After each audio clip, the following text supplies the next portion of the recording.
변비로 고생하시는 분들 꽤 많습니다. 특히 이제 연세 드신 분들은 이게 너무 고통스러워가지고 애 낳는 것보다 힘들다 이런 얘기 하실 정도로 힘드신 분들도 있거든요.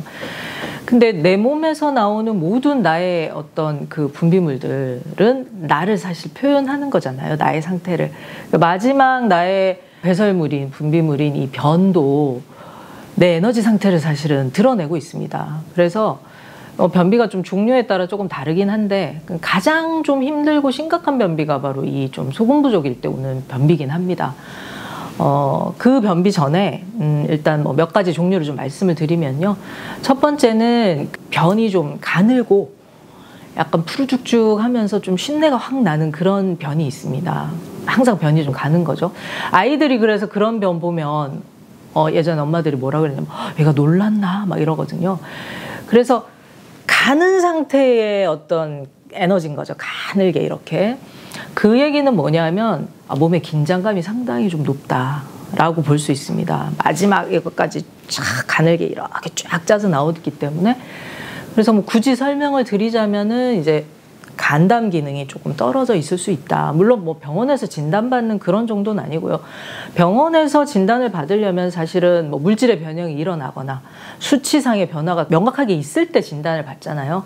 근데 우리 몸은 그 이전에도 많은 신호를 보냅니다.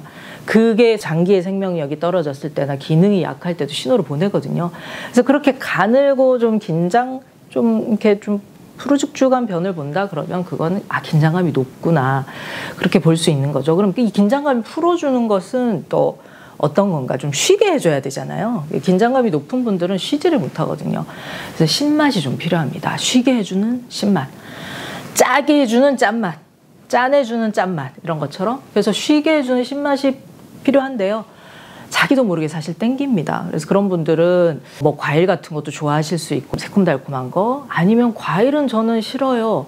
근데 가만히 들여다보면 피클이라든가 뭔가 초가 들어간 초무침 종류가 들어가야지 좀 음식도 넘어가고 소화도 되고 이런 분들이 있으시거든요. 그래서 신맛 나는 것이 좀 필요하다. 그럼 어떤 게 있냐? 뭐 여러 가지가 있죠. 발효식초도 있고 레몬도 있고 다양한 뭐 비타민C도 있고 신맛 나는 게 있는데 가장 좀 구하기 쉬운 거, 우리 집에도 있고 마트 가서도 살 수 있는 거, 그런 거는 이제 오렌지 주스 같은 거 있겠죠. 거기에다가 집에 있는 식초를 좀 듬뿍 타가지고 드시는 거죠.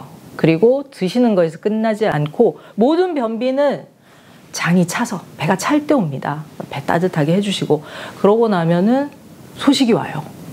그러면 가서 이제 시원하게 보시면 되고